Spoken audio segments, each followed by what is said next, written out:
بسم الله الرحمن الرحيم. وقد فاز فوزا عظيما. اللهم صل على محمد وعلى آل محمد كما صليت على إبراهيم وعلى آل إبراهيم إنك حميد مجيد. اللهم بارك على محمد وعلى آل محمد كما باركت على إبراهيم وعلى آل إبراهيم إنك حميد مجيد. سبحانك لا علم لنا إلا ما علمتنا إنك أنت العليم الحكيم.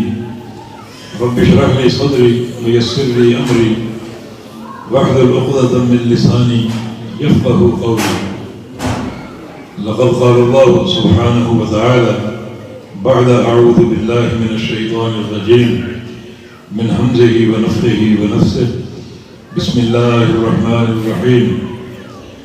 فليحذر الذين يخالفون عن أمره أن تصيبهم فتنة ويصيبهم عذاب أليم.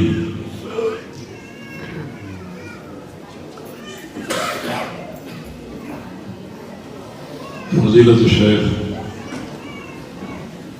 أستاذ العلماء شیخ الحدیث مولانا عبدالرشید صاحب حفظہ اللہ تعالی اور دیگر علماء کرام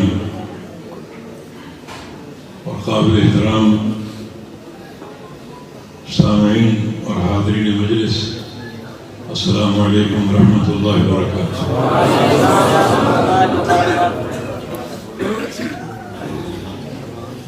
اس نشست کے لیے جس موضوع کا تعین ہوا ہے وہ ہے عصر حاضر کے فتنے۔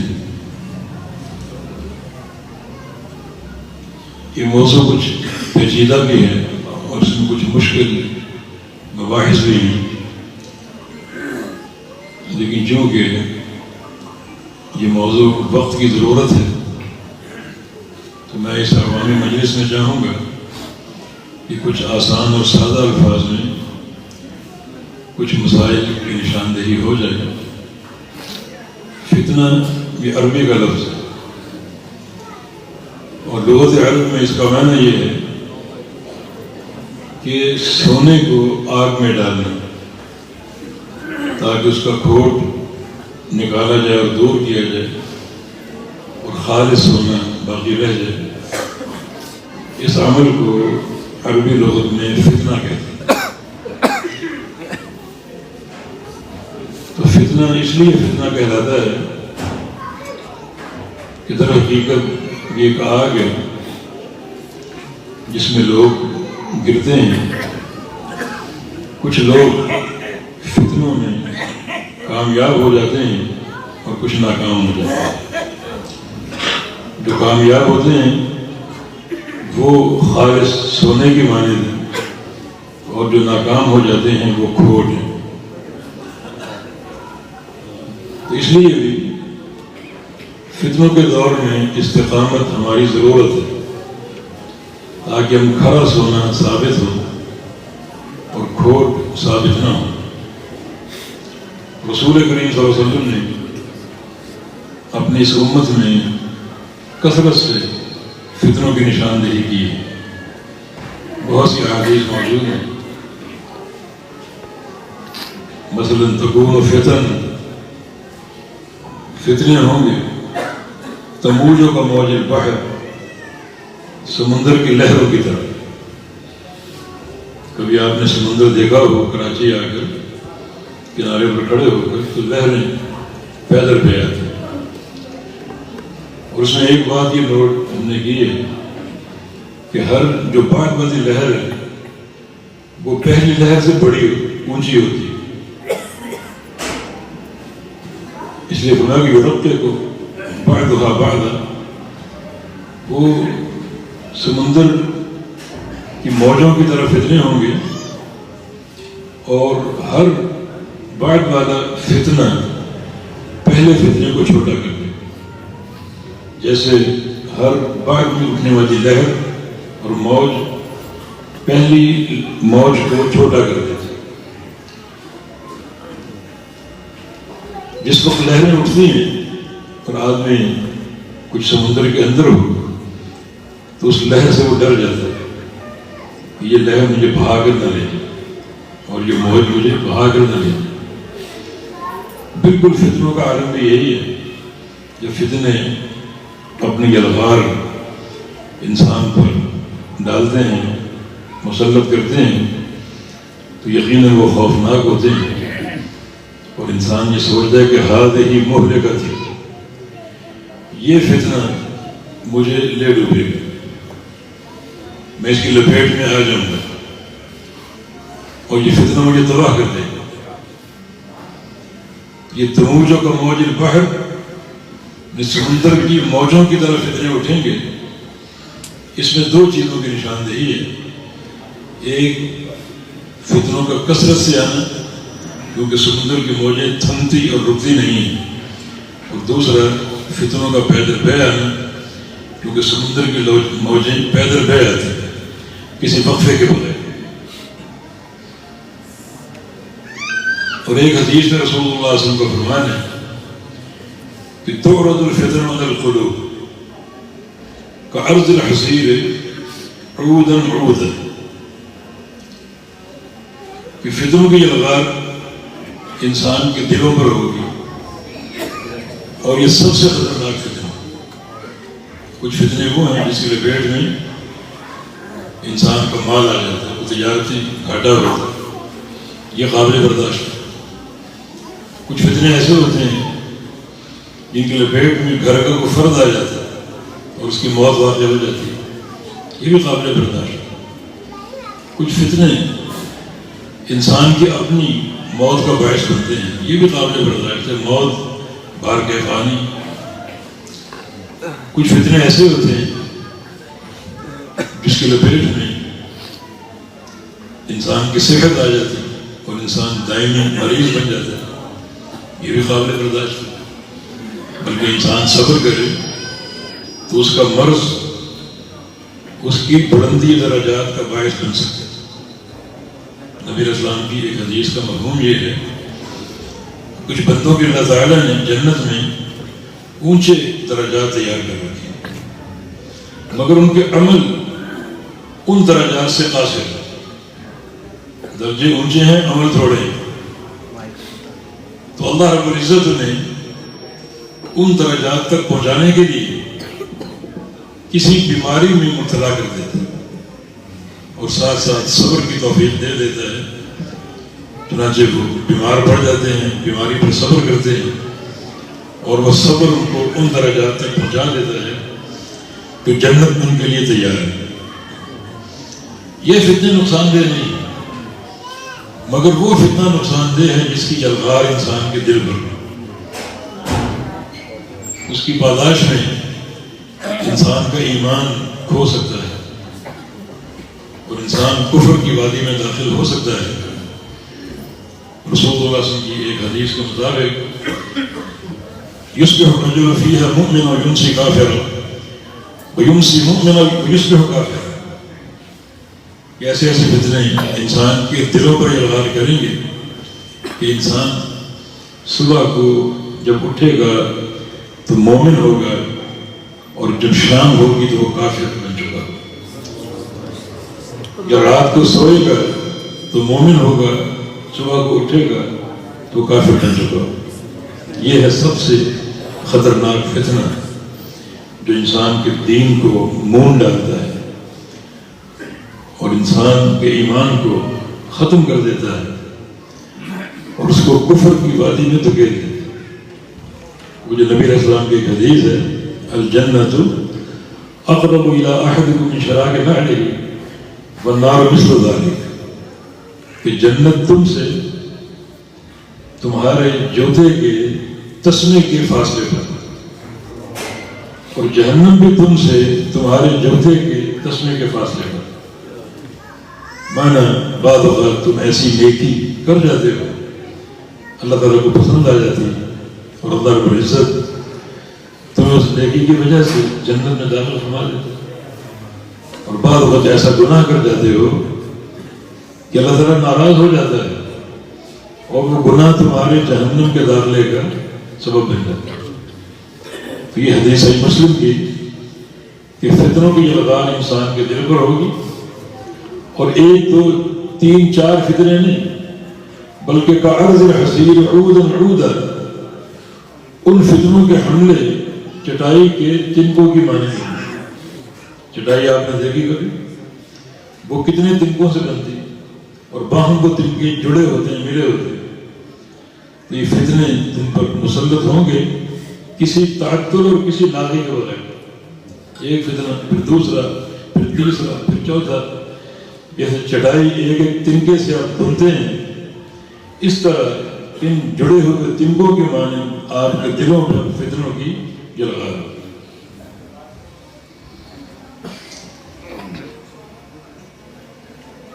ہمیں کیا کرنا چاہیے؟ 2 باتیں عرض کر دوں۔ ایک تو جب فتنوں کا دور ہو تو کثرت سے اللہ تعالیٰ کا ذکر، کثرت سے یہ ذکر جو ہے سمجھیں آپ کے ایمان اور آپ کے عقیدے کی حفاظت کا ایک قلعہ ہے۔ ذکر کر کے آپ قلعہ بند ہو چکے ہیں، جہاں شیطان کی شرارتیں نہیں پہنچ پائیں گی اور فتنوں کی جلغار آپ تک نہیں پہنچ سکے۔ ایک دفعہ نبی علیہ السلام رات کی نیند سے جلدی بیدار ہو گئے، جو آپ کا معمول تھا بیدار ہونے کا، اس سے قبل آپ بیدار ہو گئے، تو آپ نے کیا فرمایا؟ سبحان اللہ، کہ اللہ کے ذکر سے بات کا آغاز کیا۔ ماذا انزل اللیل من الفتن وماذا فتح من الخزائن۔ سبحان اللہ، آج رات اللہ تعالیٰ نے بڑے فتنے اتارے ہیں۔ مانا آپ نے خواب دیکھا، اور خواب میں جن فتنوں کی لپیٹ میں اس امت نے آگے آنا ہے ان کی نشاندہی اللہ پاک نے فرمائی، اور نبی کی خواب اللہ کی وحی ہوتی، تو فرمایا کہ سبحان اللہ، آج کتنے فتنے اللہ نے دکھائے اور کتنے خزانے بھی کھول دیے۔ قیصر روم کے خزانے اور کسریٰ فارس کے خزانے اور ملائن یمن کے خزانے اللہ تعالیٰ نے میری امت کے قدموں میں ڈھیر کر دی۔ خزانہ بھی فتنہ ہو سکتا ہے، مال بھی فتنہ ہو سکتا ہے۔ پھر آپ نے کیا فرمایا؟ فرمایا کہ ایقظوا صواحب الحجر، جو آپ کی خادمہ تھی، لونڈی تھی، وہ بیدار تھی آپ کی خدمت کے لیے، وضو کا پانی آپ کو مہیا کرنے کے لیے۔ تو اس لونڈی سے آپ نے کہا کہ جو کمروں میں عورتیں سو رہی ہیں ان کو جگاؤ۔ کون عورتیں؟ امہات المومنین، ہم سب کی مائیں، یہ عائشہ، حفصہ اور جناب سودا، ام سلمہ، ان کو جگاؤ، اور جگا کر ایک بات کہہ دو ان کو کہ رب قاسیۃ فی الدنیا عاریۃ یوم القیامہ یا عاریۃ فی الآخرہ، کہ دنیا میں بہت سی عورتیں لباس پہنی ہوئی قیامت کے دن برہنہ اٹھیں گی، ننگی اٹھیں گی۔ اس کا مقصد کیا ہے کہ دنیا میں بہت سے لباس ہمارے عیبوں پر پردے ڈالتے ہیں، ہم پارسا دکھائی دیتے ہیں، کسی کے پاس عہدے کا لباس ہے، جناب فلاں عورت خاتون اول، فلاں عورت گورنر کی بیٹی، فلاں عورت گورنر کی بیٹی، وزیر اعظم کی بیٹی، ان عہدوں کی آڑ میں ان کے عیب چھپ جاتے ہیں۔ یہ دنیا کے لباس ہے، انہیں بتا دو اگر عمل نہیں ہوگا تو قیامت کے دن برہنہ ہوگا ان لباسوں کے بغیر، نہ کوئی عہدہ، نہ کوئی مال، نہ کوئی دولت، اور وہاں جو چیز تمہیں حفاظت فراہم کرے گی وہ تمہارا عمل اور عقیدہ ہے۔ اب اس حدیث کی کیا ترتیب ہے؟ آپ نے خواب دیکھا، خواب میں فتنے دیکھے، اور ساتھ یہ آرڈر جاری کیا کہ کمروں میں سوئی ہوئی خواتین کو اٹھاؤ۔ اٹھانے کا مقصد کیا ہے؟ تاکہ وہ اٹھیں، نیند کو چھوڑیں، اور جو آج رات فتنے میں نے دیکھے ہیں ان کو سنیں اور ڈر جائیں ان فتنوں کی خطورت سے، اور رات کو دعائیں کر لیں، مناجاتیں کر لیں، اللہ تعالیٰ کے سامنے تضرع کر لیں، تہجد کی نماز کا اہتمام کر لیں. یعنی آپ کی یہ تعلیم ہے کہ فتنوں کی نشاندہی ہو، فتنوں کا دور ہو، سب سے کارآمد چیز ذکر اللہ، تعلق باللہ ہے. اللہ تعالیٰ کے ساتھ تعلق، اللہ تعالیٰ کی طرف عنابت، اللہ تعالیٰ کی خشیت، اللہ تعالیٰ کا ذکر. یہ دوسرا جو کرنے کا کام ہے وہ ہے جو علماء کبار علماء شیخ تشریف فرمائے ان کے ساتھ رابطہ، ان کے ساتھ تعلق اور ان کی صحبت میں زیادہ بیٹھنے کی کوشش کرنا. ایک بہت بڑے محدث گزرے ہیں حسن بصری رحمہ اللہ، ان کا قول ہے الفتنۃ اذا اقبلت عرفها كل عالم واذا ادبرت عرفها كل جاہل. جب فتنہ آتا ہے، جب فتنے کا آغاز ہوتا ہے تو اس کو عالم پہچان لیتے ہیں، جو علماء ہیں وہ پہچان لیتے ہیں. کیوں؟ ان کے پاس کتاب و سنت کے نصوص ہیں. ہر آنے والے فتنے کو کتاب و سنت پر پیش کریں گے اور پہچان لیں گے یہ فتنہ ہے، اس سے بچاؤ اختیار کر لیں گے. اور جب فتنہ پوری طرح لوگوں کو مسل ڈالتا ہے اور تباہ کر دیتا ہے، واپس پلٹتا ہے، تو عرفہ کل جاہل، پھر اس کو جاہل بھی پہچان لیتے ہیں یہ فتنہ تھے. لیکن اگر جہلاء، اگر عامت الناس علماء کے ساتھ ہوں گے، ان کی صحبت اختیار کریں گے اور ان کے علم سے استفادہ کریں گے، تو فتنوں کی پہلی الغار جب ہوگی تو جیسے وہ علماء پہچان لیں گے ویسے آپ بھی پہچان لیں گے، اور اس طرح فتنوں سے بچاؤ فوری آپ کو حاصل ہوگا. یہ دو کارگر چیزیں شریعت نے پیش کی ہیں، ایک علماء کی صحبت، ان کے ساتھ تعلق اور ان کے علم سے استفادہ، اور دوسری چیز جو ہے وہ کثرت سے اللہ کا ذکر، تعلق باللہ، اللہ تعالیٰ کی طرف عنابت، نوافل کی ادائیگی. اور واقعتاً یہ دور فتنوں کا دور ہے، اس کے لپیٹ میں یہ معاشرہ پوری طرح آ رہا ہے. میں ایک بڑے فتنے کی نشاندہی کروں گا اور وہ ہے فتنہ تکفیر. یہ نوجوانوں میں کثرت سے شرائط کرتا جا رہا ہے، یعنی ایک دوسرے کو کافر کہنا، فلاں کافر، فلاں کافر، فلاں عالم کافر، فلاں فرما روا، فلاں بادشاہ یا فلاں حاکم کافر. اس کو بولتے ہیں تکفیر. کافر قرار دینا، کسی شخص کو نامزد کر کے، کسی شخص کو نامزد کر کے اس کو کافر قرار دینا، یہ فتنہ تکفیر ہے جو آج کل خاص طور پہ نوجوانوں میں پوری طرح سرایت کرتا جا رہا ہے. اور یہ وہ نوجوان ہیں جن کا علماء سے تعلق نہیں. یہ ایک بات نوٹ کر لو کہ علم کا مصدر علماء ہے. علم کتابوں سے نہیں آتا، علم کمپیوٹر سے نہیں آتا، علم یوٹیوب سے نہیں آتا، علم گوگل سے نہیں آتا. علم صرف اور صرف اور پھر صرف علماء سے آتا.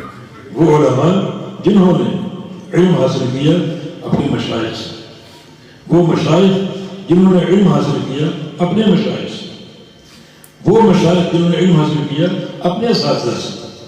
اس طرح بات ایک صدی سے دوسری، دوسری سے تیسری چلتے چلتے تابعین کا دور، صحابہ کا دور، اور پھر آخر محمد رسول اللہ علیہ وسلم. جب علماء کے پاس آپ جائیں گے وہ آپ کو علم دیں گے اس فہم کے ساتھ جو فہم انہوں نے اپنے مشائخ سے لیا، وہ فہم انہوں نے اپنے مشائخ سے لیا.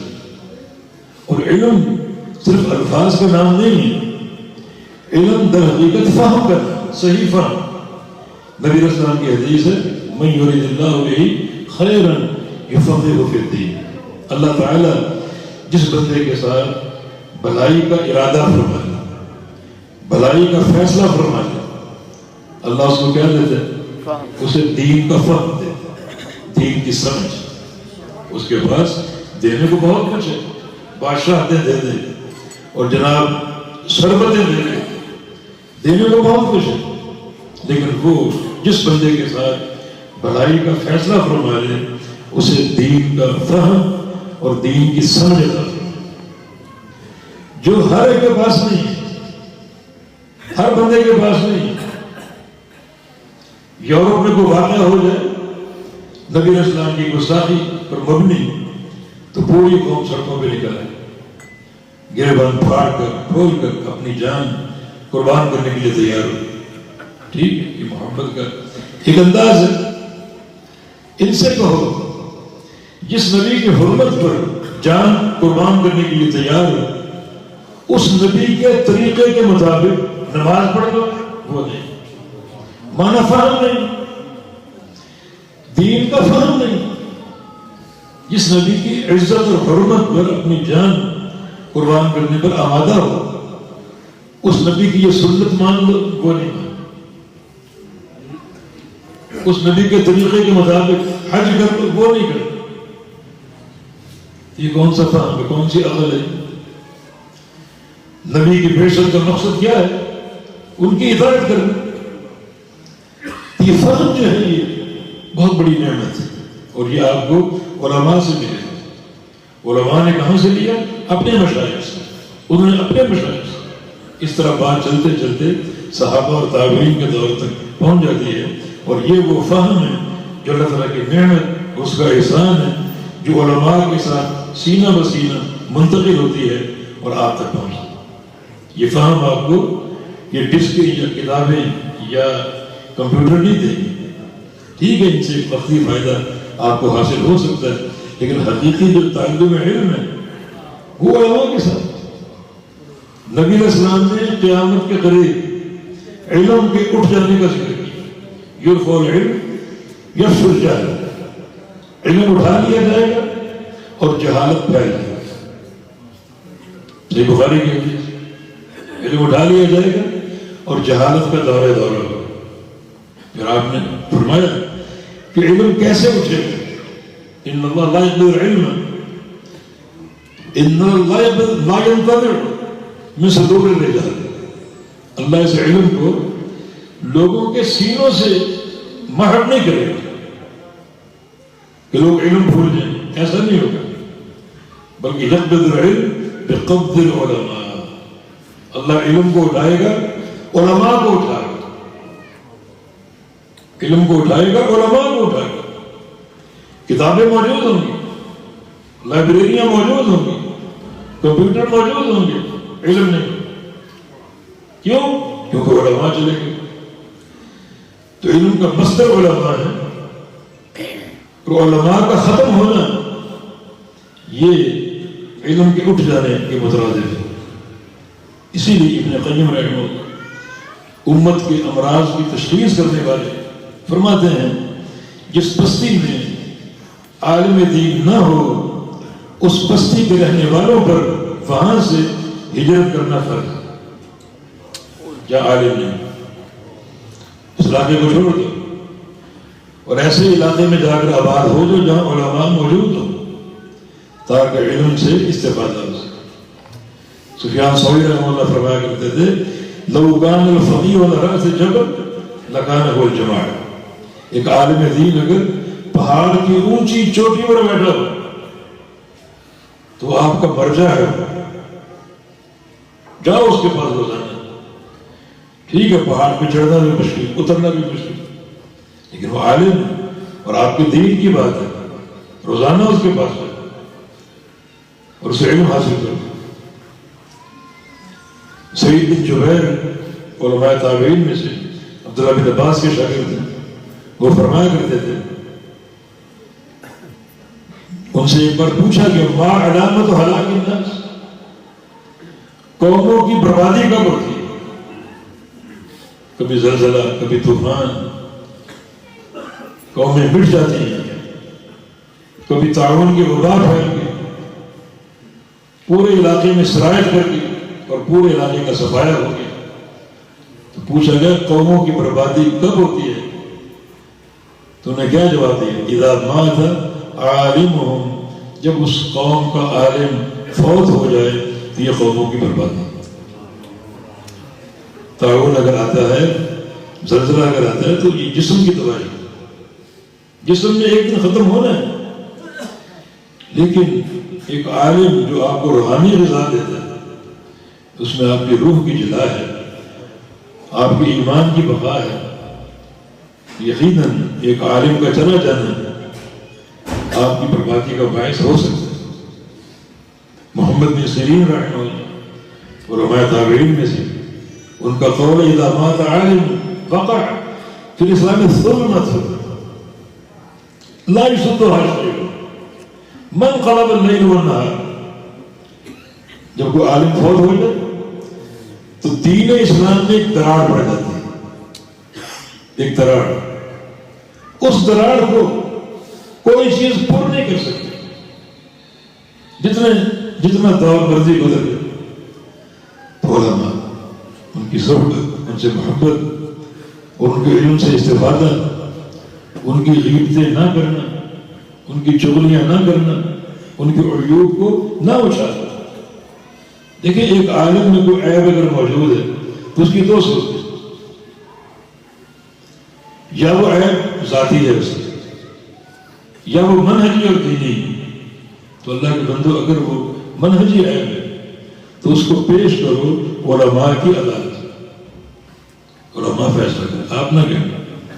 اور اگر وہ ذاتی ہے اس پہ پردہ ڈالنا، اپنی زبانوں کو خاموش کر دو، اس کی ذات پر تنقید، اس کی بات پر تنقید کی مترادف، یہ جو ہے وہ دین اسلام کو کمزور کرنے کی بات ہے۔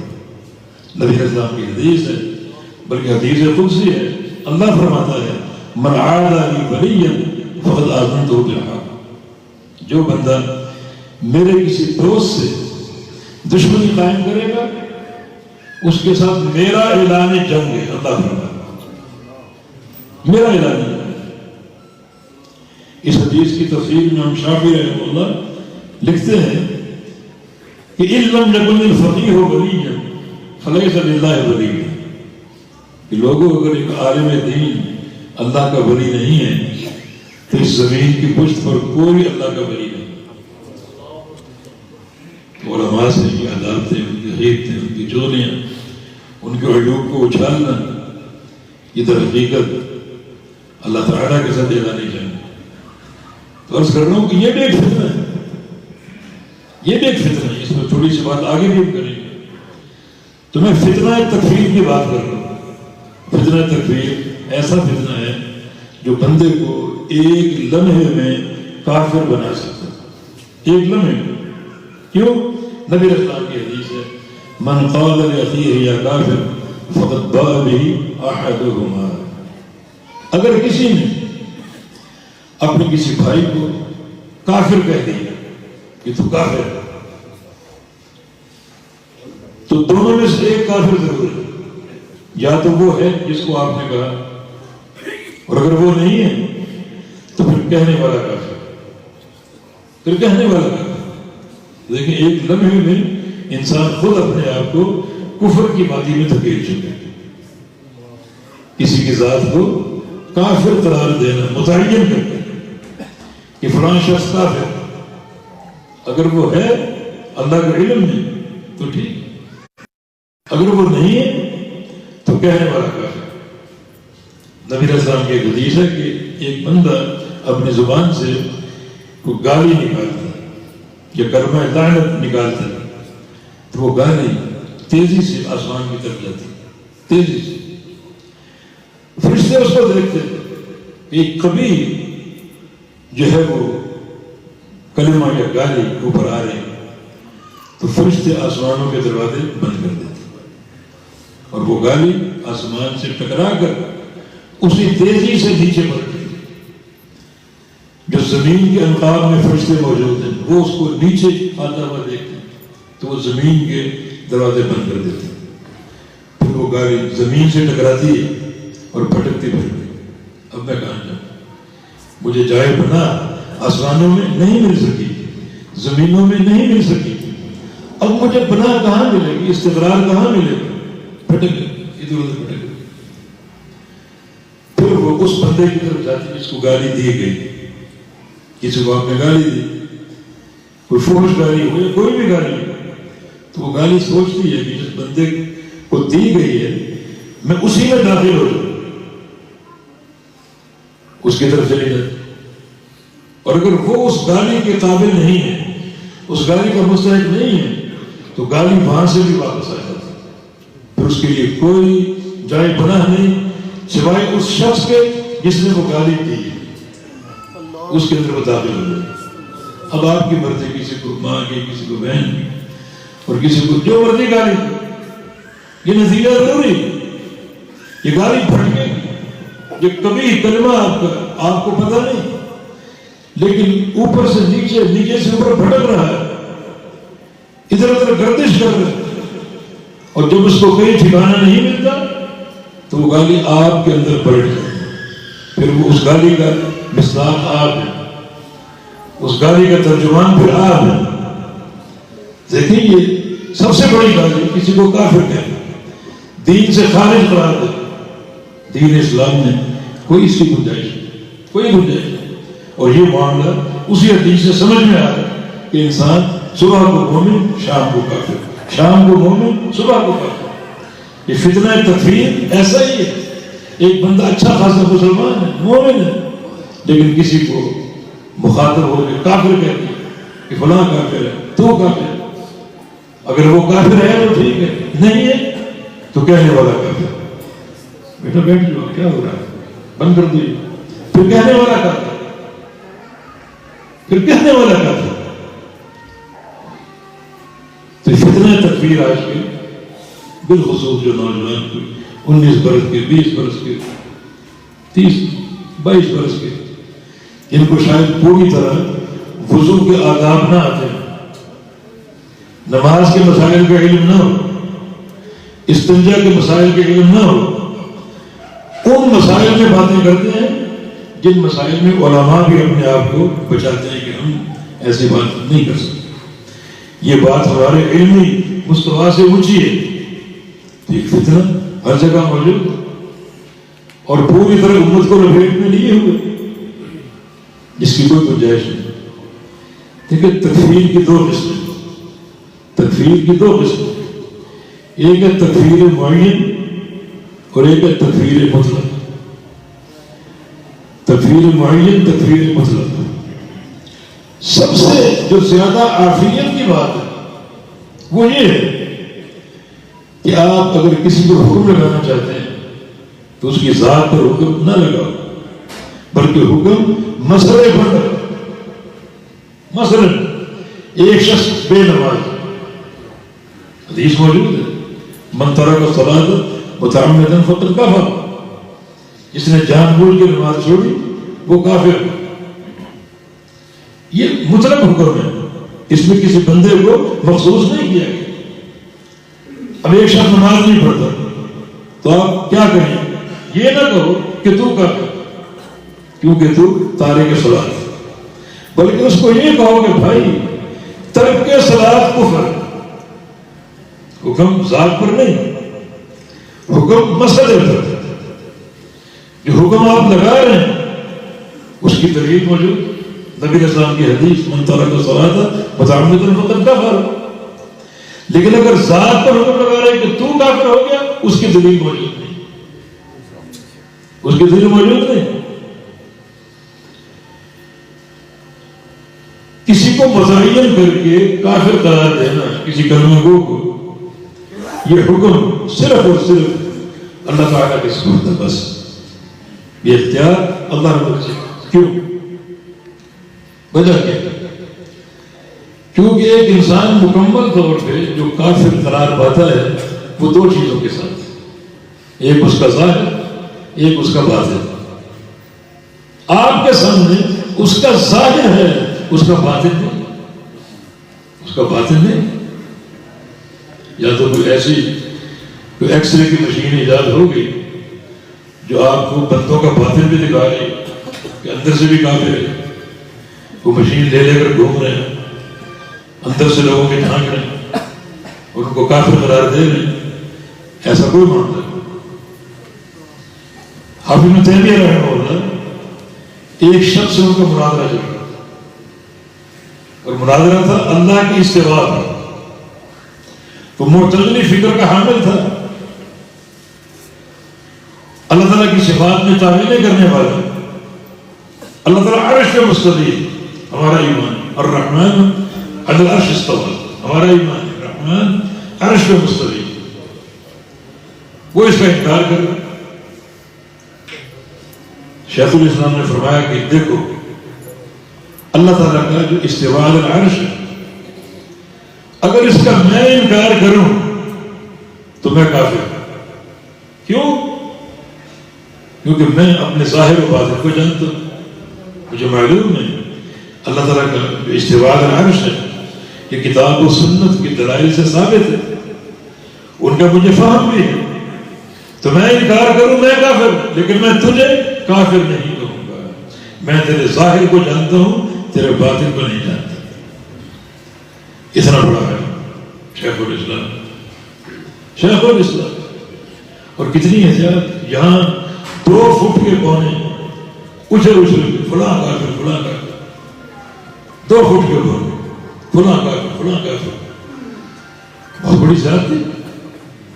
اللہ کا خوف کرنا چاہیے، ایسی باتیں زبان سے مت نکالو جس کی زد میں خود آپ کے آنے کا انکار۔ تکفیر مطلب میں کیا پڑھائی؟ شریعت نے حکم لگایا مسائل پر، مسائل پر حکم لگایا، ترک صلاۃ کفر ہے، اگر کوئی تارک صلاۃ ہے یہ مت کہو کہ تو کافر ہے، اس کے سامنے مسئلہ دو کہ بھائی ترک صلاۃ کفر، اگر وہ حکم اس پر منطبق ہوتا ہے اللہ جانتا ہے تو منطبق ہو گیا، منطبق نہیں ہوتا تو آپ بھی محفوظ ہیں، تو اس کو آپ تو بچ گئے، آپ نے کسی کی ذات کو کافر قرار دے دیا، حالانکہ وہ ہے نہیں، اللہ کا علم ہے، یہ سارا جو ایک نزلہ وہ آپ پہ گرے گا، وہ حکم آپ کی طرف لوٹ آئے گا اور وہ آپ کی بربادی کا باعث بن جائے گا، چاہے آپ نمازی ہوں، تہجد گزار ہوں اور کتنا خیر کے کام کرنے والے ہوں، لیکن نبی علیہ السلام کی حدیث بالکل واضح ہے کہ اپنے کسی بھائی کو کافر کہنے والا اگر وہ کافر نہیں ہے تو سیدھی بات ہے کہنے والا کافر۔ تکفیر کا حکم مکمل ہوتا ہے ظاہر اور باطن کے ساتھ، باطن اللہ کے علم۔ دیکھیں اس کے کئی نظائر، امام بخاری رحمہ اللہ نے صحیح بخاری میں باب قائم کیا، باب لا یقال فلان شہید، صحیح بخاری میں باب موجود کتاب الجہاد، کہ یہ نہ کہا جائے کہ فلان شہید ہے، فلان شہید ہے، کسی کا نام لے کر فلان شہید ہے، وہ آپ کے سامنے میدان جہاد میں مارا گیا، میدان جہاد میں اس کو موت آئی، پھر بھی آپ اس کو شہید نہ کریں، پھر بھی اس کو شہید نہ کریں، کیونکہ شہادت کا پورا حکم ظاہر اور باطن کے ساتھ ہے۔ ظاہر کیا؟ اس کا گھر سے نکلنا، میدان جہاد میں آنا، دشمن کا مقابلہ کرنا، اپنا خون بہا دینا، حتیٰ کہ میدان جہاد میں قتل ہو کے گر جانا، یہ ظاہر ہے۔ باطن کیا ہے؟ وہ گھر سے کیوں آیا، اس نے جہاد کیوں کیا، اس نے قتال کیوں کیا، اللہ کی رضا کے لیے یا ریاکاری کے لیے؟ آپ جانتے ہیں اس کی نیت کیا تھی؟ اس کی نیت اخلاص تھی یا ریاکاری تھی؟ اللہ کی رضا مقصود تھی یا دنیا میں اپنی شہرت کا ڈنکا بجانا مقصود تھا، اپنی بہادری کی دھاک قائم کرنا مقصود تھا؟ کیا نیت تھی وہ تو آپ نہیں جانتے۔ تو پھر متعین کر کے مت کہو کہ فلاں شہید، متعین کر کے مت کہو کہ فلاں شہید، کیونکہ یہ مکمل حکم ظاہر و باطن کے ساتھ ہے۔ نبی علیہ السلام کے دور میں ایک شخص میدان جہاد میں بڑی بہادری سے لڑ رہا تھا، بڑی بہادری سے لڑ رہا تھا، حدیث کی بات ہے کہ لا یدع شاذۃ ولا فاض الا دعا، اتنا بہادر کئی دشمنوں کا جھمگٹا دیکھتا اس میں کود جاتا اور ان کو قتل کرتا، کسی اکیلے کافر کو دیکھتا اس کو مار ڈالتا، آگے بڑھتا جاتا۔ صحابہ اس کے اس کارنامے کو دیکھ رہے، ایسا بہادر ایسا جہاد ہم نے کبھی نہیں دیکھا. اللہ کے نبی نے سن لیا, فرمایا انہو من اہل النار, یہ تو جہنم میں جائے گا. بتاؤ ظاہر کیا ہے,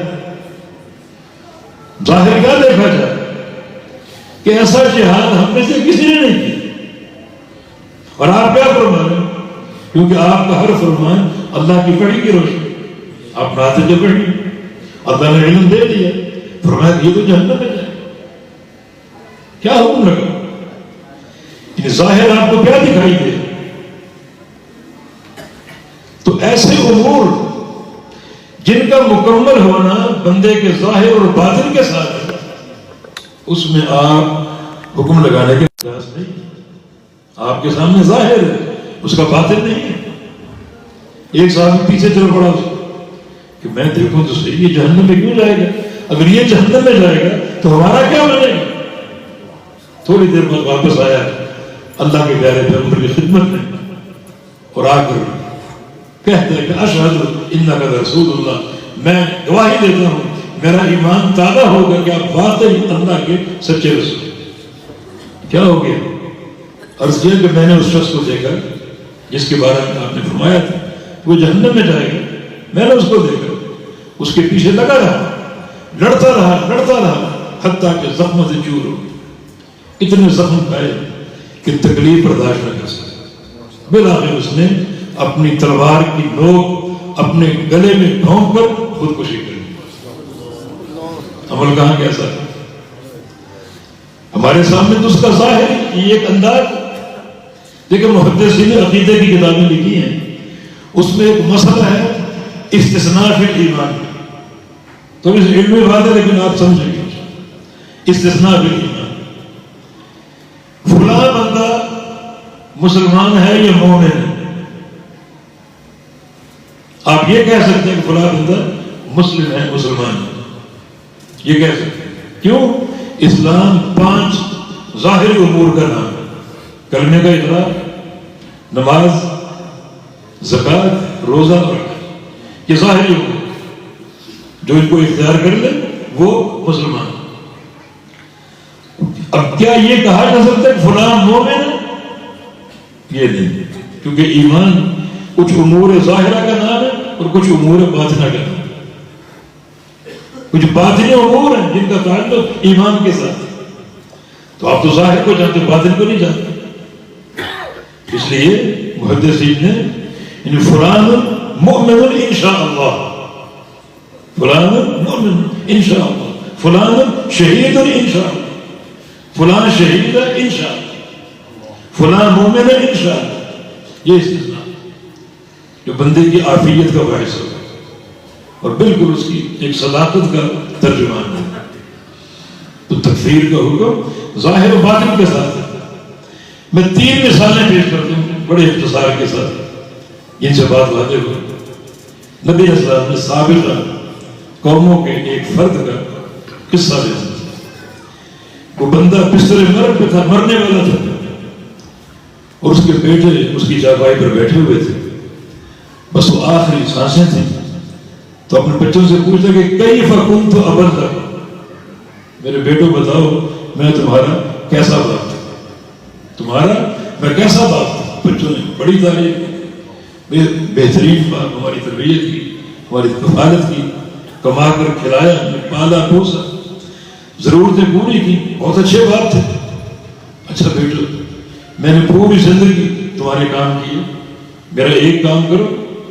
یہ ابا جان ضرور کریں گے.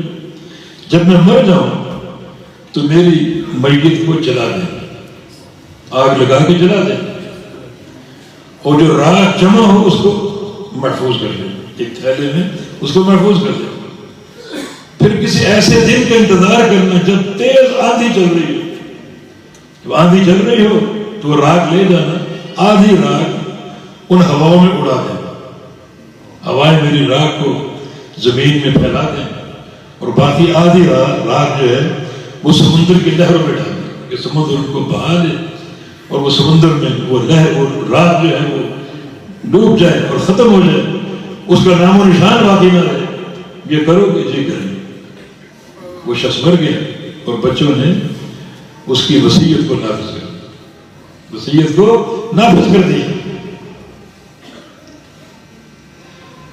اس کی وصیت کا ایک جملہ وہ سنیں، لئن قدر اللہ علی لیعذبنی عذابا شدیدا۔ میں نے یہ وصیت کیوں کی؟ اگر اللہ تعالیٰ مجھے پکڑنے پر قادر ہو گیا تو اللہ مجھے بڑی سزا دے گا، بڑا عذاب دے گا۔ میرے بچوں، میں نے بڑے گناہ کر رکھے، مجھے بڑا ڈر لگتا ہے، اگر اللہ نے مجھے پکڑ لیا بڑا عذاب شدید، عذاب علیم دے گا۔ اس کا معنی ہے کہ اس کا عقیدہ یہ تھا، کہ اس کا فہم یہ تھا کہ اگر میرے جسم کی راکھ بن جائے، اس کو پھیلا دیا جائے، سمندر کی لہروں کو سپرد کر دے، ہوا میں اڑا دے، تو اللہ تعالیٰ اس طرح جمع کرنے پر قادر نہیں۔ یہ کفر ہے، یہ اللہ کی قدرت کا انکار کفر ہے یا نہیں؟ اب کو آج کا تکفیری وہاں ہوتا ہے، تو کافر، تو کافر، یہ کہتا ہے، اور باقی کفر ہے۔ اللہ تعالیٰ کی قدرت میں شک بھی کفر ہے۔ ان اللہ علی کل شیء قدیر، اللہ ہر شے پر قادر۔ قل هو القادر، کہہ دو اللہ ہی قادر ہے اور کوئی بندہ قادر نہیں۔ استخارہ کی دوران میں انک تقدر ولا اقدر، یا اللہ تو قادر ہے، میں قادر نہیں ہوں، ساری قدرت تیرے پاس ہے، میرے پاس نہیں ہے۔ یہ اللہ کے نبی کا ایک اقرار میں ادھر یہ قدرت کا شک، قدرت میں شک، قدرت کا انکار۔ وہ تکفیری ہوتا، وہ تو یہ الفاظ سنتا فلاں کافر ہو گئے تھے۔ اگر یہ حدیث ہم تک نہ پہنچتی، یہ لوگوں کو یہی پتا چلتا کہ فلاں بندہ مرتے ہوئے وصیت کر گیا اور اللہ کی قدرت میں شک کر گیا، تو یہی کہا جاتا ہے کہ کافر۔ لیکن آگے چل، اللہ تعالیٰ ہر شے پر قادر ہے۔ اللہ تعالیٰ نے سمندر کی لہروں کو حکم دیا کہ اس کی ساری راکھ کا ایک بھی ذرہ نکال، ہواؤں کو حکم دیا کہ جو اس کی راکھ تم نے پھیلائی ہے ایک ایک ذرہ نکالو، اس کا لہریں بھی نکال دیں گی، ہوائیں بھی نکال دیں گی، اور بندہ جمع ہو کر پورا تیار ہو کر اللہ کے سامنے آئے۔ ما حملک علی ما صنعت، میرے بندے یہ کیا کر کے آئے ہو؟ کیا کیا تم نے جو یہ کام کیا، جو وصیت کی ہے، تمہیں اس پر کس نے اٹھایا؟ اس نے ایک ہی جواب دیا، خشیتوں کا یا اللہ تیرے خوف، تیری خشیت، تیری خشیت، تیرا خوف آگے میرے۔ اللہ رب العزت نے اپنے اس بندے کو معاف کر کہ موت سے قبل مجھ سے ڈر گیا، میری خشیت کی بنا پر اس نے یہ وصیت کی۔ اس کا علم اتنا ہی تھا، اس کا ادراک اتنا ہی تھا، اس کی معرفت اتنی ہی تھی، لیکن یہ خشیت اور خوف جو ہے اس کی بخشش کا باعث بن گیا۔ اب آپ کو اگر یہ معلوم نہیں، وہ تو اللہ کا ولی بن چکا، جنتوں کا وارث بن چکا، اور آپ اب تک بات کریں جناب وہ کافر، وہ کافر، وہ کافر، تو آپ اللہ کے دشمن ہیں، یہ دوست، اللہ کے دوست کو آپ کافر قرار دیتے ہیں۔ کیا اس کا فائدہ؟ کیا اس کا فائدہ؟ آپ حکم عام لگائیں کہ اللہ کی قدرت میں شک کرنا یا قدرت کا انکار کفر ہے۔ اس سب میں وہ آتا ہے تو آئے گا، نہیں آتا تو آپ بھی محفوظ، وہ بھی محفوظ۔ ایسا کام کیوں کرتے ہیں جس کی ضد میں خود آپ کے آنے کا امکان ہے؟ نبی اسلام کی شان میں گستاخی کرنا کفر ہے، اللہ کے پیارے پیغمبر کو گالی دینا کفر ہے، بڑا بھیانک کفر ہے۔ اور یہ معاملہ ایک صحابی سے ہو گیا، ایک صحابی عمار بن یاسر سے، بڑے وہ ستائے گئے، بڑا ان کو مارا گیا، انہیں ان کے والد کو، ان کی والدہ سمیہ کو، اور وہ دونوں بزرگ زخموں کی طرف نہ لا کر بیچارے شہید بھی ہو گئے، فوت بھی ہو گئے۔ عمار کو جب بھی ان کو موقع ملتا مارتے، گھسیٹتے۔ ایک دن اتنا مجبور کیا کہ تم نبی کو گالی دو پھر تمہیں چھوڑے، شدت سے تشدد ہو رہے، مارا جا رہا، سختی کی جا رہی کہ تمہاری جان تب چھوٹے گی جب اپنے نبی کو گالی دو۔ وہ گالی دینے پر مجبور ہو، چھوڑ دی گئی۔ جب باہر نکلے تو بڑا افسوس کہ میرا سب کچھ لٹ گیا، اپنے حبیب کو میں نے گالی دے دی، یہ کلمہ کفر۔ اللہ کے پیارے پیغمبر کی خدمت میں آ گئی، یا رسول اللہ صلی اللہ علیہ وسلم یہ کام میں کر بیٹھا، بڑا پچھتاوا، بڑا ملال، اپنے آپ کو کوس رہا کہ میں نے کیا کر دیا، کیا کہہ دیا۔ اللہ کے نبی کی خاموش کہ واقعہ نبی کی شان میں گستاخی اور نبی کو گالی دینا یہ کلمہ کفر۔ اللہ خاموش نہ رہا، وہی آ گئی الا من اکرہ وقلبہ مطمئن بالایمان۔ عمار بن یاسر مجبور کیے گئے تھے، اور جب وہ گالی دے رہے تھے، جب وہ آپ کی شان میں گستاخی کر رہے تھے، ہم عمار کے دل کو دیکھ رہے تھے، عمار کا دل پوری طرح ایمان پر قائم تھا۔ یہ باطن آپ نہیں جانتے، اللہ جانتے، باطن اللہ کے علم میں۔ تو آپ تو محض اس کے اس کردار پر نعوذ باللہ ان کو کافر قرار دیتے، لیکن تکفیر کا حکم پورا ہوتا ہے ظاہر و باطن کے ساتھ۔ تیسری شہادت بنی اسرائیل کے 100 افراد کے قاتل، یہ تکفیری جو ہیں منہج خوارج پر ہے، اور خارج فرقہ عام گناہوں پر بھی لوگوں کو کافر قرار دیتا ہے۔ کوئی جھوٹ بولتا ہے وہ کہتے کافر، زنا کا ارتکاب ہو کافر، چوری کر لی کافر ہو، وہ کہتے ہیں کہ کوئی بھی کبیرہ گناہ کا ارتکاب بندے کو کفر کی وادی میں دھکیل دیتے۔ اب یہ شخص ایک کا نہیں، 2 کا نہیں، 3 کا نہیں، 100 افراد کا قاتل، 100 افراد کا، تو اس سے بڑا کفر کیا ہو منہج خوارج کے مطابق، کیونکہ تکفیری بھی منہج خوارج پر۔ قصہ اس کا طویل ہے، اس کو توبہ کا احساس پیدا، حل لی من توبہ، لوگوں کا میرے لیے توبہ ہے یا نہیں بتاؤ مجھے، اللہ کے لیے توبہ کرنا چاہتا۔ ایک بار تو ایک راہب کے سپرد کر دیے گئے، راہب کی خوشی کا مارا اس نے کہا تیری توبہ کا تو شفاق قاتل، اس کو بھی قتل کر دیا کہ میرے پاس ایک سکور کی کمی تھی سینچری پوری کرنے میں، تو بھی جا، اس کو بھی قتل کر دیا۔ پھر باہر نکلا، حل لی من توبہ، حل لی من توبہ، کہ لوگوں میرے لیے توبہ ہے بتاؤ مجھے۔ اب کی بار ایک عالم ربانی تورات کا علم رکھنے والا اس کی طرف بھیجا کہ فلاں محدث ہے، فلاں عالم ہے جس کے پاس علم کا نور ہے، اس کے پاس ہے۔ چلا گیا، جناب میں نے 100 افراد قتل کی، اور قتل بھی ظلم کیے، ظلم اور سفاکیت بربریت میں۔ توبہ ہے میرے لیے؟ فلاں نے کہا تیرے لیے توبہ نہیں ہے۔ اس نے علم کی روشنی میں کہا کہ میں یحول بینک و بین توبتک، تیرے اور تیری توبہ کے درمیان کوئی چیز حائل نہیں ہو سکتی۔ اللہ ہر گناہ معاف کرنے والا۔ قل یا عبادی الذین اسرفوا علی انفسہم لا تقنطوا من رحمت اللہ ان اللہ یغفر الذنوب جميعا، وہ سارے گناہوں کو بخشنے والا، مایوس نہیں ہوتا۔ تیری توبہ کیوں نہیں قبول ہو؟ اب اس کا یہ کردار کوئی نہیں جانتا۔ اس عالم نے کہا کہ فلاں بستی میں بڑے صالحین لوگ ہیں، نیک لوگ، وہاں چلے جاؤ، ان کے ساتھ مل کر توبہ بھی کرو اور ان سے علم بھی لو اور ان کے ساتھ مل کر عبادت بھی کرو۔ چھپکے سے وہاں سے روانہ ہو۔ جو اس کی زمین تھی قتل و غارت گری کی، اس کی شہرت تھی، یہ قاتل ہے، کوئی نہیں جانتا اس کا انجام کیا ہے، وہ کہاں چلا گیا، کہاں غائب ہو گیا، کوئی نہیں جانتا۔ اس زمین کی طرف جائے، راستے میں پھر ہمیں اجل آ گیا، فرشتہ پہنچ کے روح قبض کرنے کے لیے، روح قبض کرنے کے لیے۔ اور دیکھو اللہ کی تدبیریں، اللہ کی تدبیریں۔ ایک حدیث کے مطابق، کیونکہ فیصلہ یہی تھا، جنت اور جہنم کے فرشتے اختلاف جھگڑ رہے ہیں اس کے بارے میں کہ اس کی روح کن فرشتوں کے حوالے کی ہے، جنت یا جہنم۔ جنتیوں کا موقف یہ تھا کہ یہ پشیمان ہو چکا تھا، توبہ کرنے جا رہا تھا، اور جہنمی فرشتوں کا موقف یہ تھا کہ توبہ کرنے جا رہا تھا، بھی توبہ کی نہیں۔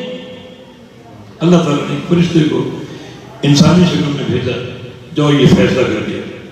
فیصلہ کیا ہے کہ دونوں زمینوں کو ناپو، جہاں سے آ رہا وہ اس کی قتل اور نافرمانی کی زمین ہے، اس کو بھی ناپو یہاں سے وہاں تک، اور جہاں جا رہا ہے جہاں اس نے توبہ کرنی اس کو بھی ناپو یہاں سے لے کر اس زمین تک، اور جو زمین کم ہو اس کے مطابق فیصلہ کرنا۔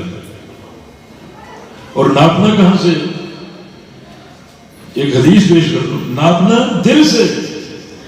دل اشرف الاعضاء، جب وہ مرنے کے لیے گرا، اللہ کی حکمت، اللہ کی تدبیر، اللہ نے اس کو ایسا گرایا کہ اس کے پاؤں معصیت کے زمین کے قریب تھے اور اس کا دل توبہ کی زمین کے قریب تھا۔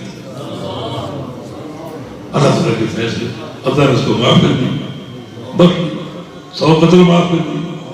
قیامت کا دن ہوگا اور یہ مقتول سارے کے سارے آئیں گے، دعائیاں دیں گے، یا اللہ ہمیں انصاف چاہیے۔ تو قاتل بھی آئے گا، مقتول بھی ہے، قاتل بھی آئے گا اور مقتول بھی ہے، جان چھوٹ نہیں رہی۔ روز حشر اس پر عدل قائم ہوگا، عادلانہ فیصلہ ہوگا۔ اب اللہ کیا کرے؟ اللہ جس کو معاف کر دے۔ اب یہ 100 مقتولوں کا کیا کیا جائے؟ اللہ تعالیٰ ایک ایک مقتول کو اپنی طرف سے دینا شروع کر دے۔ جنت لے لو، جنت کے درخت لے لو، جنت کے باغات لے لو، یہ لے لو، محلات لے لو، اور اس کو معاف کر دو۔ یہ تدبیر ہے۔ نبی علیہ السلام کی حدیث ہے، ایک ظالم اور مظلوم اللہ کے دربار میں کھڑے ہوں گے اور ظالم کی جان نہیں چھوٹ رہی، وہ مظلوم معاف کرے گا تو اللہ معاف کرے گا، جان نہیں چھوٹ رہی۔ اچانک جنت سے پھلدار درخت اوپر کو ابھریں گے اور محلات سونے اور چاندی کے، مسک ان کا گارا خوشبودار اوپر کو ابھریں گے۔ اب وہ ظالم بھی دیکھ رہا ہے، مظلوم بھی دیکھ رہا ہے۔ وہ مظلوم پوچھے کہ جانتا ہے یہ کیا ہے؟ یہ درخت اور یہ محلات یہ کیا ہے؟ اللہ فرمائے کہ میرے بندے یہ سب تیرے لیے، میرے لیے، ہاں تیرے لیے، یہ سب لے لے، اسے معاف کر۔ دیکھیے یہ اللہ تعالیٰ کی یہ رحمت کا منظر قیامت کے دن۔ اب لوگ نہیں جانتے وہ 100 فرد کا قاتل کہاں گیا، اس کی موت کیسی ہے، اس کا معاملہ کیا ہوا، کوئی نہیں جانتا۔ جو منہج خوارج پر لوگ قائم ہیں وہ کبیرہ گناہ کے مرتکب کو کافر کہتے ہیں، اور یہ 100 افراد کا قاتل بربریت اور سفاکیت کے ساتھ اللہ نے بخش دیا، اور آپ تلے ہوئے اس کو کافر کہنے تو اللہ کی رضا ہے، اس کی ناراضگی۔ تو ایسا کلمہ اپنی زبان سے مت نکالو جس کی زد میں خود آپ کے آنے کا امکان ہے، خود آپ کے آنے کا امکان، بلکہ جو حکم مطلق ہے، شریعت کے مسائل کو حکم ہے، آپ ہی لگا ترک نماز کفر، فلاں عمل کفر، یہ نہ کہو کہ تو کافر، متعین کر کے کسی کو کافر نہ کہو، کیونکہ کسی انسان کا مکمل کفر کا حکم جو ہے وہ اس کے ظاہر اور اس کے باطن کے ساتھ۔ تو بھائیو یہ فتنہ مزید اپنے پر نکالنا۔ اب اس فتنے کی پاداش میں کچھ ظلم اور بھی سامنے آ رہے ہیں۔ تکفیر کے اس فتنے کی بنیاد پر اب معاملہ کچھ علماء تک پہنچ چکا، چنانچہ اس لپیٹ میں علماء بھی آئے، فلاں عالم کافر، فلاں عالم کافر، بڑے بڑے مفتیان، آئمہ حرم تک کو لوگوں نے نہیں چھوڑا، فلاں کافر، فلاں کافر، علماء کی تنقیص۔ حالانکہ حدیث آپ نے سنی کہ میرے کسی ولی سے عداوت قائم کرنے والا، اس سے میرا اعلان جنگ ہے، فقد آذنتہ بالحرب، میرا اسے اعلان جنگ ہے۔ تو علماء تو کتاب و سنت کے علوم کے بارے سے، کتاب و سنت کے بارے سے، وَأَوْرَثْنَا الْكِتَابَ الَّذِينَ اصْطَفَيْنَا مِنْ عِبَادِنَا، اپنی اس کتاب کی وراثت، نبی کی سنت کی وراثت ہم نے جن لوگوں کو دی ہے وہ ہمارے چنے ہوئے بندے، چنے ہوئے۔ ایک عالم کا مقابلہ دنیا کا کوئی طرفہ نہیں کر سکتا۔ اس پر تفصیلی بات ہو سکتی لیکن وقت نہیں، صرف ایک حدیث سن لیجیے کہ ایک عالم کا مقام کیا ہے۔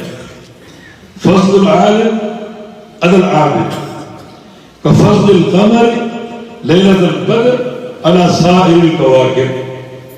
ایک عالم کی فوقیت ایک عابد پر، ایک طرف عالم ہے اور ایک طرف دنیا کے لوگ، تہجد گزار، روزے رکھنے والے، نفل پڑھنے والے، قرآن پڑھنے والے، اللہ کا ذکر کرنے والے. ان کے سامنے ایک عالم ہے. ان کا فرق کیا ہے؟ ایک عالم کا فرق ان سارے عبادت گزاروں پر ایسا ہے جیسے 14ویں کے چاند کا فرق سارے ستاروں پر. عالم کی شان کیا ہے؟ عابدوں کے درمیان، عبادت گزاروں کے درمیان، کہ گویا ستاروں کے جھرمٹ میں 14ویں کا چاند بیٹھا ہوا. یہ ایک عالم کا ہوگا. قل هل يستوي الذين يعلمون والذين لا يعلمون. اس آیت کی تفسیر نہیں ہے. یہ برابر نہیں ہو سکتے. عالم اور جاہل برابر نہیں ہو سکتے. برابر کیسے ہوں؟ ایک عالم کی عالم پر یہ فوقیت ہے کہ جو فوقیت 14ویں کے چاند کی تمام ستاروں پر. تو ان کے مقام کو کون پہنچ سکتے ہیں؟ یہ انبیاء کے وارث ہیں. نبی اسلام کی حدیث ہے کہ کانت بنو اسرائیل تسوسہ الانبیاء کلما ہلک نبی خلفہ نبی. جو پہلی قومیں تھیں ان قوموں کا سارا معاملہ انبیاء کے ہاتھ میں تھا. انبیاء کے ہاتھ میں.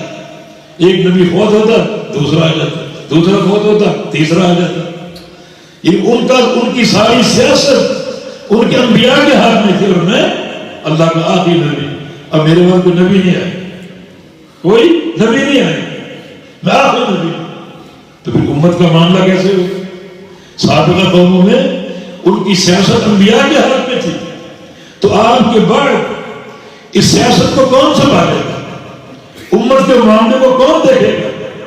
تو اللہ کے پیغمبر کی دوسری حدیث ہے العلماء ورثۃ الانبیاء، کہ علماء جو ہیں وہ میرے وارث ہیں. وہ میرے وارث ہیں. مانا جو مقام سابقہ قوموں میں ایک انبیاء کا تھا وراثت کے تعلق سے، وہ میری امت کی علماء ہے. نبی کے مقام کو کوئی پا نہیں سکتا، کوئی پہنچ نہیں سکتا. لیکن جو کردار ان انبیاء کا تھا وہ کردار میری امت کو علماء انجام دے. تو فتنہ تکفیر کی سرایت علماء تک پہنچ چکی. فتنہ تکفیر کی سرایت حکام تک پہنچ چکی. فلاں حاکم کافر، فلاں حاکم کافر. ان کتنا بڑا ظلم اور زیادتی ہے. حکام پر تنقید کا کوئی جواز ہی نہیں. ایک حاکم کی حکومت اگر استقرار پا جائے اس کے خلاف آپ نہیں پہنچ سکتے. یہ شرعی ہدایت ہے، سلفی فکر ہے، اللہ کے پیغمبر کی حدیث بھی ہے. اس کا معنی یہ ہے کہ اگر تم نے اپنے حاکم کو کوئی نصیحت دینی ہے تو چوکوں چوراہوں پر مت دو، برسر ممبر مت دو کھڑے ہو کر لوگوں کے درمیان، بلکہ جب موقع ملے اس کا ہاتھ پکڑ کے خلوت میں لے جاؤ اور تنہائی میں نصیحت دو. آج تنہائی میں نصیحت دینے کے اور مواقع موجود ہیں، ورنہ خاموش، ورنہ دعائیں.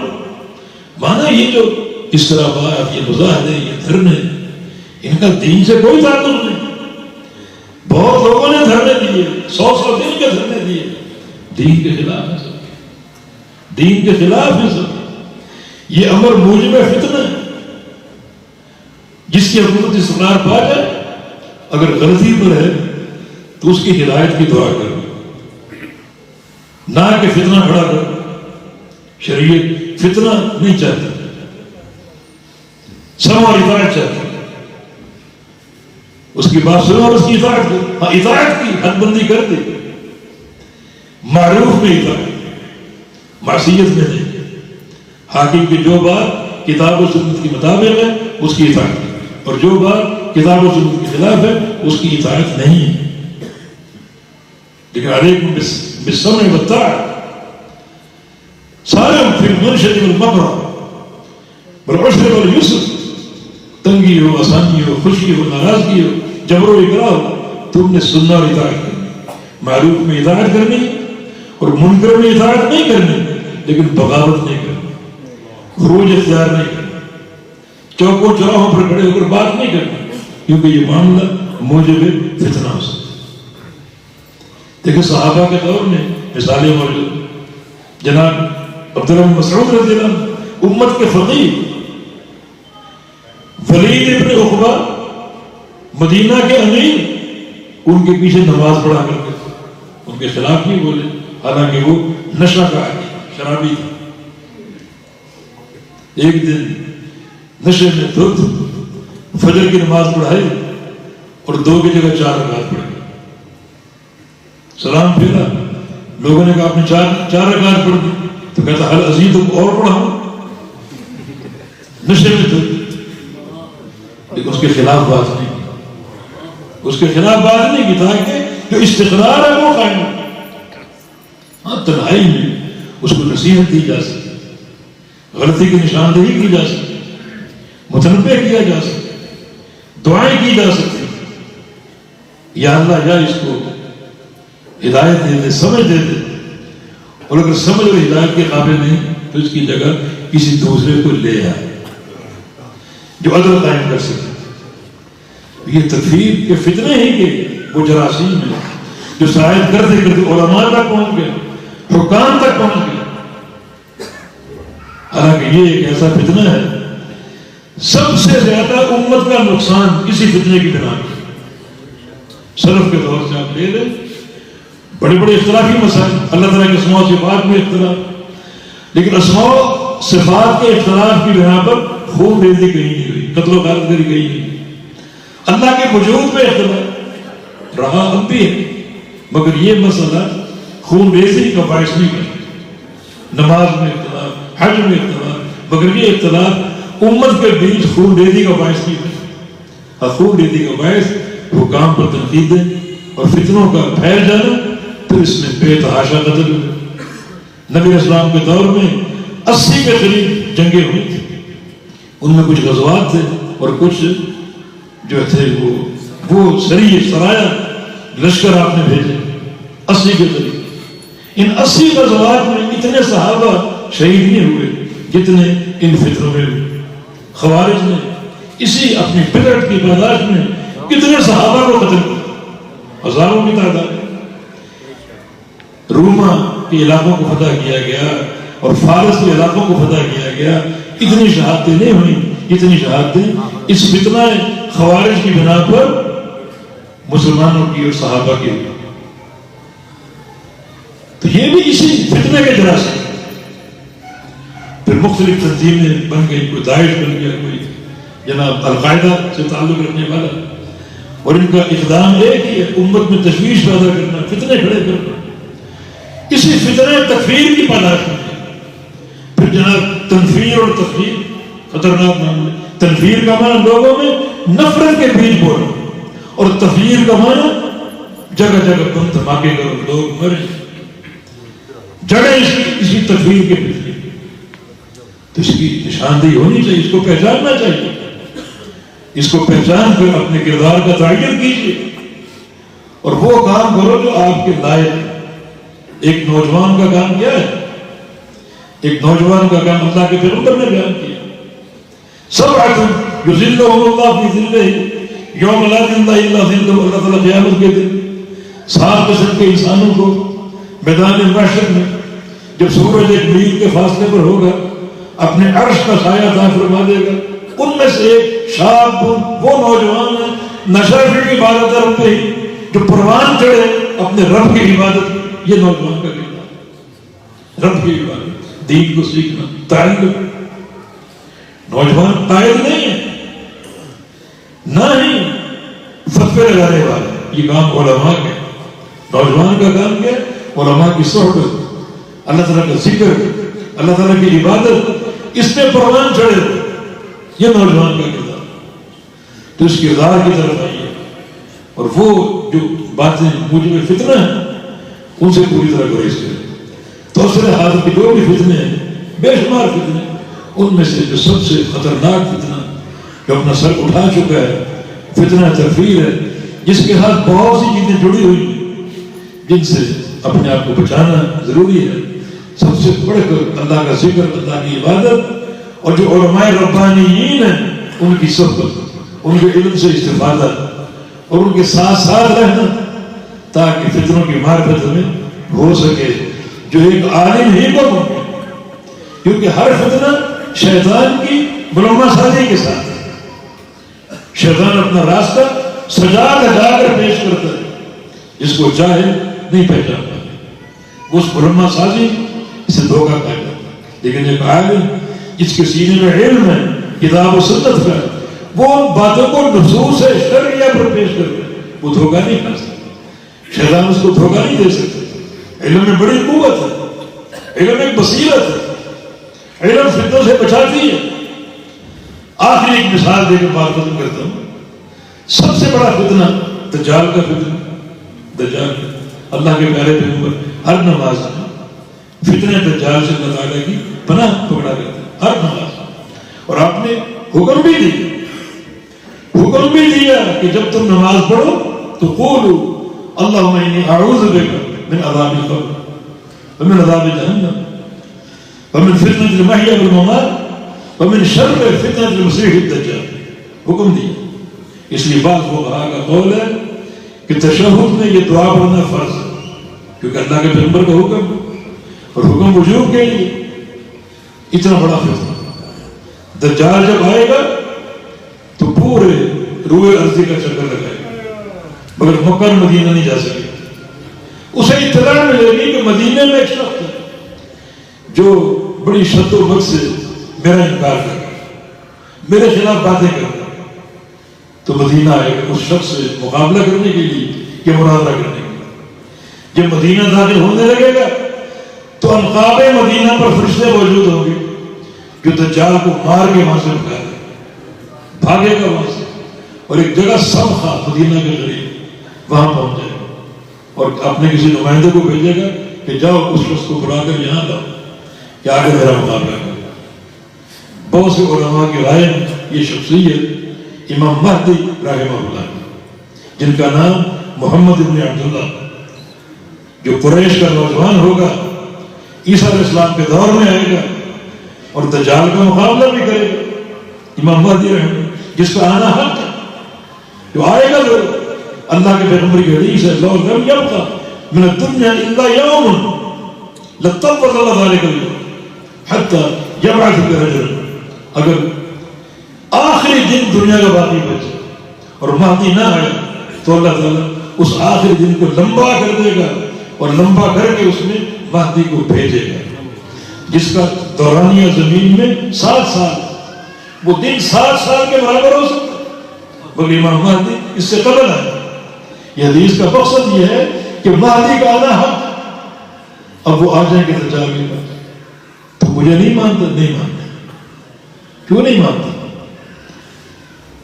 امام مہدی فرمائیں گے کہ اس سے قبل تجھے میں نے دیکھا نہیں تھا، آج دیکھ لیا اور ایمان تازہ ہو چکا کہ تو وہی جھوٹا ہے، دجال اور کذاب. کیوں؟ کہ میرے پاس اور علم یقینی آ گیا. میرے پیغمبر کا فرمان ہے کہ دجال ایک آنکھ سے کانا ہوگا اور تو کانا. میرے پیغمبر کا فرمان ہے اس کے ماتھے میں کافر لکھا ہوگا، تو کافر. اور تو رب کیسے ہے؟ رب تو لوگوں کو دکھائی نہیں دیتا، لا تدرک الابصار. اور تو کیسے؟ دنیا تجھے دیکھ رہی، ہر شخص تجھے کافر ہو فاجر ہو سب تجھے دیکھ رہے، تو کیسا رہا؟ میرا ایمان اور تازہ. اب ان نصوص کا دجال کے پاس کوئی جواب نہیں. وہ سمجھے کہ میری ہوا اکھڑ رہی تو ایک پینترا ہو جائے گا. وہ کہے گا لوگوں جو اس کے ماننے والے کہ یہ مجھے سمجھتا نہیں، مجھے پہچانتا نہیں، حالانکہ میرے ہاتھ میں زندگی بھی اور موت بھی. لوگ کہیں گے پہلی بار ہم نے سنا، کیا معنی زندگی اور موت؟ وہ کہے گا میں کھڑے کھڑے اشارہ کر کے اس کو مار سکتا ہوں، اشارہ کروں گا یہ مر جائے گا. یہ تصدیق میرے پاس کر کے دکھاؤ. اشارہ کرے گا وہ گر جائیں گے، ان کی موت ہو جائے گی. لوگ کہیں گے بڑی تصویر، بڑی تصویر. جاہل لوگ کیوں نہ مانے؟ میں کہتا ہوں کہ آج وہ لوگ جو ننگوں دھڑنگوں کو مشکل کشا مانتے، چرس کے نشے میں دھت، غلاستوں کے ڈھیر میں کتوں کی سرکار، بلیوں کی سرکار، غلیظ قسم کے لوگ انہیں اپنا مشکل کشا مانتے. تو دجال تو چلتا پھرتا اشاروں سے بارشیں برسائے گا، اشاروں سے اناج پیدا کرے گا، اشاروں سے لوگوں کو مارے گا اور اٹھائے گا. کہیں گے یہ تو سب سے بڑا پیر ہے، پیرانے پیر ہے، یہ تو سب سے بڑا مشکل کشا. وہ ان ننگوں دھڑنگوں کو اپنا مشکل کشا مانتے ہیں. دجال کو دیکھ کے ان کا کیا عقیدہ ہوگا؟ لیکن اللہ کے بندوں کوئی فتنہ ہو، اس فتنوں سے بچاؤ کا راستہ ایک ہی ہے اور وہ ہے کتاب و سنت کا علم. یہ آپ کو بچائے گا. امام شافعی رحمہ اللہ فرمایا کرتے تھے کہ ایک شخص کو تم دیکھو ہواؤں میں اڑ رہا اور گرتا نہیں ہے، اور کہتے ہیں مجھے مانو آگ پہ چلتا اور جلتا نہیں ہے، اور کہتے ہیں مجھے مانو پانی میں چلتا اور بھیگتا نہیں ہے، اور کہتے ہیں میری کرامتوں کو مانو مت مانو۔ ان میں سے کوئی چیز ولایت کے اس بات کے لیے شریعت نے بیان نہیں کی، لا تغتروا بہ، اس سے دھوکہ نہ کھانا، یہ دھوکہ نہ، کیوں؟ ولایت یہ نہیں ہے کہ ہواؤں میں اڑو، آگ پر چلو، پانی پر چلو، یہ ولایت نہیں ہے۔ الا ان اولیاء اللہ لا خوف علیہم ولا هم يحزنون الذين آمنوا وكانوا يتقون۔ ولایت تو ایمان کا نام ہے، عقیدے کا نام ہے، توحید کا نام اور تقوی کا نام ہے، یہ ولایت۔ اب وہ لوگوں سے کہے گا میں اس کو اشارے سے مار سکتا ہوں، اشارہ کرے گا اور وہ گر جائے، روح ان کی نکل گئی، لوگ کہیں گے تو یہ بھی کر سکتے، اتنی قدرت تمہارے پاس؟ کہے گا ہاں میں اس کو اشارے سے اٹھا بھی سکتا ہوں، اشارہ کرے گا اٹھ کے دوبارہ کھڑے گا۔ اب کون ان کو نہ مانے؟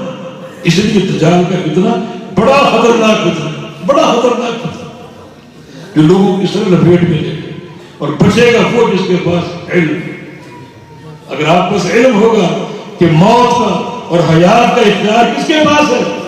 اللہ کے پاس ہے، تو آپ اس قسم کی شوخ بازیوں سے کبھی مرعوب نہیں ہوں گے۔ کیوں؟ آپ کے پاس قرآن ہے، آپ کے پاس حدیث ہے۔ کوئی شوخ بات آ جائے اور وہ کہے میں آپ کو آپ کے گھر کی خبریں دے سکتا ہوں، ان غیب کے احوال دے سکتا ہوں اور بتا سکتا ہوں، تو آپ اس کو مانیں گے؟ کیوں؟ کیونکہ آپ پاس قرآن کی آیت ہے قل لا يعلم من في السماوات والارض الغیب الا اللہ، نہ آسمانوں میں نہ زمین میں کوئی غیب نہیں جانتا سوائے اللہ تعالیٰ۔ آپ کو علم ہوگا کہ کسی دوسرے کے بارے میں علم غیب کا عقیدہ کفر ہے، آپ کیسے مانیں؟ اسی طرح یہ ماننا اگر علم قوی ہوگا کہ حیات کا اختیار، موت کا اختیار اللہ کے پاس ہے، تو آپ اس کا انکار کریں گے کہ تم جو چاہے کرتے دیکھو، اب نہیں مانتے، ماتھی کھڑے ہو جائے دجال پھر اب تو مانا۔ فرمائیں گے کہ میرا ایمان اور بڑھ کے تو وہی چھوٹ جائے۔ میرے نبی نے یہ فرمایا تھا کہ دجال یہ بھی کام کرے گا، اور یہ بھی فرمایا تھا کہ دوبارہ اس کام پر وہ قادر نہیں ہو سکے گا، اب اشارہ کر کے مار کے دکھا، اب وہ اشارہ کرے گا کچھ نہیں ہو سکے گا، ناکام کرنا۔ تو بہت بڑا فتنہ، لیکن تحفظ کا راستہ، بچاؤ کا راستہ شرعی علم ہے، وہ علم آپ کے پاس موجود ہے تو اس کو ہمیشہ تازہ کرتے رہو، ورنہ علماء کی صحبت، علماء کے ساتھ بیٹھنا تاکہ ان کی صحبت میں کتاب و سنت کا علم آپ کو پہنچتا رہے، ملتا رہے، اور فتنوں سے تحفظ و بچاؤ حاصل ہوتا رہے۔ ورنہ فتنوں کے اغار میں جو آنے والا ہے کیونکہ نہ وہ لمحے بھر میں کفر کی وادی میں داخل ہو جائے، والعیاذ باللہ۔ اللہ مجھے بھی محفوظ رکھے اور اللہ آپ کو بھی محفوظ رکھے۔ اللہ تعالی ہمارے دلوں کو، ہمارے ظاہر و باطن کو ایمان کی تازگی کے ساتھ منور فرما دے۔ اللہ تعالی علم نافع عطا فرما دے۔ اللہ تعالی عمل صالح کی توفیق عطا فرما دے۔ یا اللہ جب تک زندہ ہیں اپنی توحید پر قائم رکھنا، اپنے پیارے پیغمبر کی محبت پر قائم رکھنا، اور جب موت آئے تیری توحید پر آئے، تیری محبت پر آئے، اور مصطفیٰ علیہ السلام کی محبت اور آپ کی سنت پر آئے۔ اقول قولی ھذا واستغفر اللہ لی ولکم وآخر دعوانا الحمد للہ۔